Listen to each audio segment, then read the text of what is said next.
Bonjour et bienvenue dans cette nouvelle analyse d'une chanson de BTS. Aujourd'hui, on va inaugurer la série d'analyses sur les chansons de l'album solo de V, Layover, qui est sorti le 8 septembre 2023 et qui comporte 5 chansons. Aujourd'hui, on va s'intéresser à la première d'entre elles, Rainy Days, qui est à la fois la première chanson de l'album, mais également la première chanson promotionnelle, puisque chaque chanson de l'album ont bénéficié d'un MV, et j'ai effectué la traduction en français de la chanson à partir des sous-titres anglais du MV.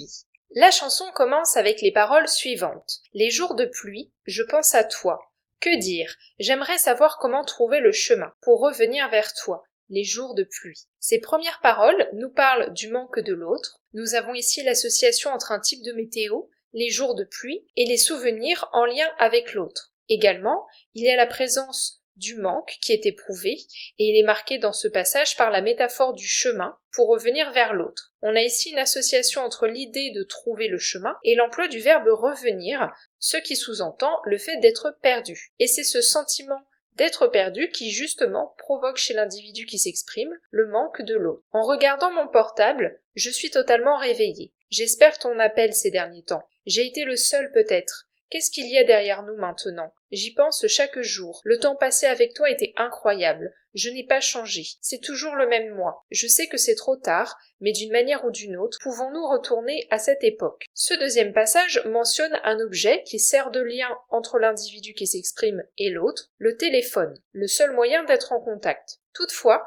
dans ce passage, les paroles insistent bien sur le manque de contact justement, puisque l'individu qui s'exprime attend un appel qui ne vient pas. Et ceci nous renseigne sur la position de l'autre. Il n'y a pas de manque de son côté. L'individu qui s'exprime est confronté à une double solitude, la solitude physique et la solitude émotionnelle, puisque visiblement ces sentiments ne sont pas réciproques. D'ailleurs, ce constat est souligné par l'individu lui-même avec la phrase « J'ai été le seul peut-être ». On retrouve également dans ce passage la présence de la nostalgie et de la mélancolie avec l'évocation des souvenirs avec l'autre. On a plusieurs informations à ce sujet d'ailleurs. On a une fréquence avec chaque jour, la glorification des souvenirs avec incroyable. On retrouve à nouveau aussi la volonté de retourner en arrière avec la phrase « Pouvons-nous retourner à cette époque ?» Et enfin, le plus important à retenir dans ce passage, c'est l'absence d'évolution de l'individu par rapport à la période des souvenirs. Je n'ai pas changé, c'est toujours le même moi. Et c'est justement cette absence d'évolution chez lui qui occasionne la nostalgie et le manque de l'autre.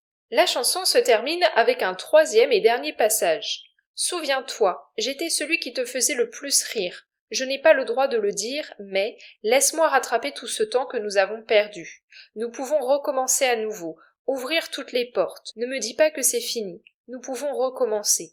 Tu es mon trèfle à 4 feuilles, je peux sentir ton contact, je me souviens de ton baiser, de ces mots blessants, et tu me mens. Dans ce passage, l'individu s'adresse cette fois-ci directement à l'autre, en employant le tu et en appelle à ses souvenirs, marqués par la phrase « Souviens-toi ». Depuis le début de la chanson, on voit qu'il n'a pas su tourner la page et avancer, il est bloqué dans sa nostalgie, mais dans ce passage-ci, il se fait plus insistant, et même presque suppliant, notamment avec la répétition « nous pouvons recommencer ». Il parle aussi de « temps perdu » pour qualifier la période qui s'est écoulée entre la fin de la relation et le moment présent, et cette appellation montre bien à quel point il est irréaliste, puisqu'il n'y a plus de relation possible. D'ailleurs, il semble qu'une part de lui-même soit au courant, même s'il refuse de vraiment regarder la réalité en face, puisqu'il prononce la phrase « je n'ai pas le droit de le dire, mais ». On a aussi la glorification de l'autre, avec une comparaison avec un trèfle à 4 feuilles, un type de trèfle rare qui symbolise la chance. C'est une façon de montrer la préciosité de l'autre à ses yeux. Et le passage se termine à nouveau sur l'évocation des souvenirs, mais cette fois-ci, ils sont en lien avec le sens du toucher. Je peux sentir ton contact, je me souviens de ton baiser. L'emploi d'un des 5 sens permet de montrer à quel point les souvenirs sont encore proches et frais dans la tête de l'individu, et ça montre encore une fois l'emprise de cette nostalgie sur lui. Faire appel aussi au sens du toucher, ça permet auprès de l'auditoire de renforcer l'idée de manque développée dans la chanson, parce que quand on écoute ces paroles, on peut facilement s'identifier à ça. Quant à la chanson, elle se termine à nouveau par l'expression de ce manque, avec la phrase « tu me manques », mais on a une information présente également de ces mots blessants. On ne sait pas qui les a prononcés, mais Cette information nous indique l'origine de la rupture et on comprend que celle-ci a eu lieu dans un contexte où les deux personnes impliquées ne se sont pas quittées en bons termes. Il semblerait peut-être que l'individu qui s'exprime soit à l'origine de cette rupture lorsqu'il dit « je n'ai pas le droit de le dire, mais », comme si, parce qu'il avait provoqué le départ de l'autre, il n'avait pas le droit de souhaiter revenir en arrière à l'époque de la relation. En conclusion, Rainy Day est une chanson qui est axée sur la nostalgie et le manque de l'autre, avec la description d'un individu coincé au sens où il n'a pas évolué depuis la rupture et donc il n'a pas pu tourner la page. Ce qui est intéressant, c'est qu'on n'a pas beaucoup d'informations sur la relation et encore moins sur l'autre personne, même si on voit quand même une tendance à la glorification de cet autre et des moments où la relation était encore existante. Ainsi, il n'y a pas vraiment d'éléments qui semblent liés à la vie personnelle de Vie.